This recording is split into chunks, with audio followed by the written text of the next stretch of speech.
Hello everyone, welcome to DA Lectures.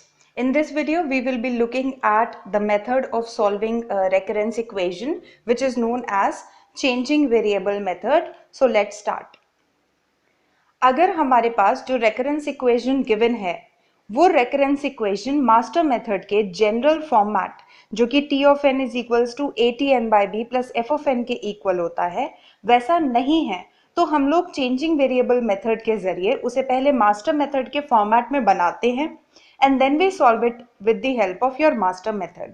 So let's see this particular method with the help of an example. आपके screen पर एक recurrence equation है that is T of n is equals to 2t root n plus log of n. यहाँ पर अगर हम इस equation को ध्यान से देखें तो a की वैल्यू 2, f ऑफ n की वैल्यू log ऑफ n, लेकिन हमारे पास b की वैल्यू जो है वो हम आइडेंटिफाई नहीं कर सकते.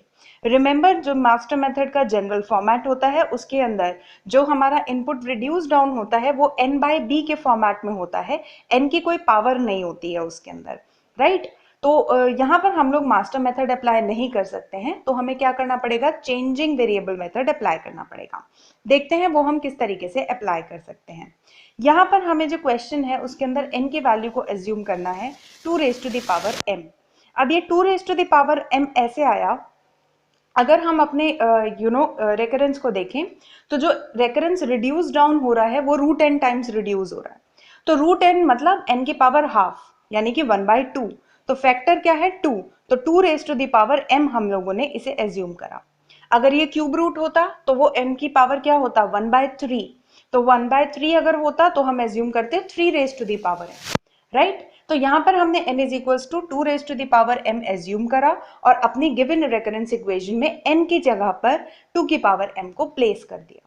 उसको फर्दर रिड्यूस डाउन करेंगे तो हमारे पास जो रेकरेंस इक्वेशन आती है वो कुछ इस तरीके से आती है. यहाँ पर अगर आप देखें तो रूट अंडर रूट 2 की पावर m था, राइट? तो वो 2 की पावर m/2 हो गया क्योंकि रूट स्टैंड्स फॉर 1/2. लेकिन अभी भी जो हमारे पास ये रेकरेंस है वो मास्टर मेथड का जनरल फॉर्मेट नहीं है. तो अगेन अब हम इसमें क्या करेंगे, ध्यान से देखिएगा, जो पूरा का पूरा फंक्शन है t 2 raise to the power m हम उसे sm के तरीके से एज्यूम करेंगे. हम इस तरीके से फंक्शंस को एज्यूम कर सकते हैं. इसका मीनिंग क्या है, अगर m की मैं कुछ डिफरेंट वैल्यूज रखती हूँ, for example m equals to 1 2 3 4 इस तरीके से, तो जो भी rate of growth capital T function का आएगा वही rate of growth capital S function का होगा. तो इसलिए हम इसे इस तरीके से एज्यूम कर सकते हैं. But in order to remember it आप ध्यान रखें कि 2 raise to the power m था तो जो पावर है हमने उसको फंक्शन का आर्ग्यूमेंट बनाकर एज्यूम करा है. इसी तरीके से अगर हम इसमें आगे चलेंगे तो जो 2t raise to t 2 raise to the power m/2 है उसे भी हमने s m/2 एज्यूम किया. इक्वेशन में पुट किया तो रेकरेंस इक्वेशन कुछ इस तरीके से बनी, that is s of m is equals to s m/2 plus m, right? Now this particular equation is in form of master method, तो इसे हम मास्टर मेथड से सॉल्व कर सकते हैं. a और b की वैल्यू हमारे पास गिवन है एज 2 और f of m यहाँ पर हमें m गिवन है. तो g of m find out करते हैं जो कि अगेन वैल्यूज पुट करने के बाद m आता है. तो यहाँ g of m और f of m दोनों सेम है, तो दैट कंक्लूड्स के हम यहाँ पर मास्टर मेथड का केस नंबर 2 अप्लाई करने वाले हैं.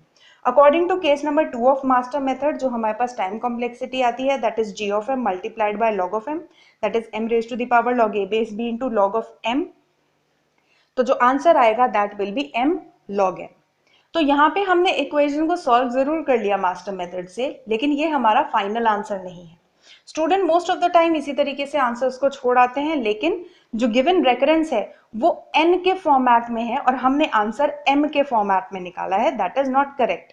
तो हमने स्टार्टिंग में एज्यूम करा था n as 2 raise to the power m, दोनों साइड log लेते हैं तो हमारे पास m की वैल्यू आती है log ऑफ n. तो जो हमारा आंसर आया है मास्टर मेथड में वहां पे जहां जहां m है वहां वहां हमें रखना होगा log ऑफ n, तो वो हमारा आंसर होगा. तो हमारे पास आंसर आता है log n multiplied by log of log n, right? So that is our answer.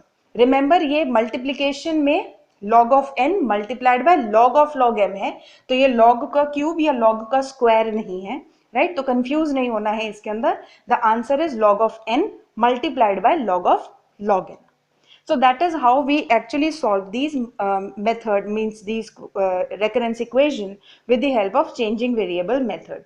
Step number 1, n को assume करना. Step number 2, function को assume करना. Step number 3, master method से solve करना. And step number 4, जो m के terms में हमारा आंसर आया है उसे n के terms में find out कर आना. I hope थोड़ा बहुत आप लोगों को ये question clear हुआ होगा. एक और एग्जाम्पल देखते हैं जिससे पूरी तरीके से मेथड आप लोगों को क्लियर हो जाएगा. इन एग्जाम्पल नंबर 2 आप लोगों की स्क्रीन पर एक रेकरेंस एल्गोरिथम है. उस रेकरेंस एल्गोरिथम से पहले what you have to do is to establish a recurrence equation and then solve it with the help of changing variable method. Although there is a complete dedicated lecture on calculating recurrence equation from recurrence algorithms, that is the first video of this playlist. But still let us do it.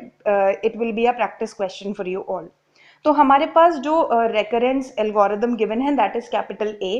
तो हम assume करते हैं कि जो उसकी total time complexity होगी that will be T of n. ठीक है, तो पूरी रेकरेंस की जो टाइम कॉम्प्लेक्सिटी है इस एल्गोरिथम की that will be T of n. और वो किसके इक्वल होगी? समेशन के, ये जो ब्रैकेट्स के अंदर जितने भी स्टेप्स लिखे हैं उनके अंदर जितने भी ये स्टेप्स हैं उनकी जितनी टाइम कॉम्प्लेक्सिटी आएगी उसके समेशन के इक्वल होगा टी ऑफ एन. तो पहला स्टेप है इफ एल्स, यानी कि आपके पास इफ स्टेटमेंट है जो कि कांस्टेंट टाइम कॉम्प्लेक्सिटी लेता है, ये हम सबको पता है. और फिर अगर हम नेक्स्ट स्टेप की बात करें तो वो रिकर्सिव कॉल है ए एल्गोरिथम की इनपुट साइज रूट एन पे. तो अगर इनपुट एन है और वो time complexity T of n ले रहा है, तो अगर इनपुट रूट ऑफ एन है तो वो time complexity T of n लेगा. तो हम इसका समेशन फाइंड आउट करते हैं. समेशन फाइंड आउट करने का meaning that means T of n is equals to T root n plus 1 आप लोगों की रेकरेंस इक्वेशन बनती है. तो that is your recurrence equation which is evident कि वो मास्टर मेथड के जनरल फॉर्मेट के में नहीं है, तो हमें चेंजिंग वेरिएबल मेथड अप्लाई करना पड़ेगा. देखते हैं इस इक्वेशन को हम कैसे सॉल्व कर सकते हैं. हमारे स्क्रीन पर आपके स्क्रीन पर रेकरेंस इक्वेशन दिख रही है. अगेन इसके अंदर भी अगर हम बात करते हैं तो हमारे पास जो फैक्टर आता है that is n raise to the power half. तो हमने n की value 2 raise to the power m assume करी. रेकरेंस के अंदर वैल्यू पुट करने के बाद हमें कुछ इस तरीके से अपना रेकरेंस मिलता है जो कि अभी भी मास्टर मेथड के फॉर्मेट में नहीं है. तो हम फंक्शंस को एज्यूम करेंगे. पावर्स को ध्यान से देखें. जो हम लोगों ने एज्यूम करा 2 की पावर m है तो s m एज्यूम करा है, और हमारे पास 2 की पावर m बाई 2 है तो s m बाई 2 एज्यूम करा है. तो अब जो हमारे पास s के टर्म्स में और m के टर्म्स में इक्वेशन आती है that is s of m is equals to s m by 2 plus 1. तो यहाँ पर हम लोग लगा सकते हैं अब अपना मास्टर मेथड. तो a की वैल्यू 1, b की वैल्यू 2 और f ऑफ m इज 1. तो f ऑफ m है तो g of m find out करते हैं. m raise to the power log a base b calculate करने के बाद वो आता है हमारे पास 1. f ऑफ m और g ऑफ m को कंपेयर करते हैं. That is again case 2 of master method, दोनों ही सेम है. तो यहाँ पे जो हमारी टाइम कॉम्प्लेक्सिटी होगी केस 2 मास्टर मेथड के हिसाब से that will B m raise to the power log a base b multiplied by log of m. Right. तो अब अगर हम यहाँ पर देखते हैं तो हमारे पास जो आंसर आता है that is g of m multiplied by log of m. Right, यानी कि लॉग ऑफ m आंसर है क्योंकि g ऑफ m 1 बैठता है m raise to the power 0. तो लॉग ऑफ m आंसर है, लेकिन लॉग ऑफ m को हम इस तरीके से आंसर में नहीं छोड़ सकते. आंसर हमें n के फॉर्मेट में चाहिए होता है. Right. So for that case हमें मालूम है कि जो हमारी m की वैल्यू होगी वो क्या होगी लॉग ऑफ n के इक्वल, क्योंकि हमने n is equals to 2 raise to the power m suppose करा था. दोनों साइड लॉग ले लेते हैं तो m is equals to log of n. So here the answer will be log of log n. So that is the way how we will be solving these questions. Question easy है अगर हमें steps सारे याद हो तो. Now I hope कि changing variable method आप लोगों को समझ आया होगा. And that's all with this lecture. Thank you for watching the video. I shall be seeing you in the next lecture.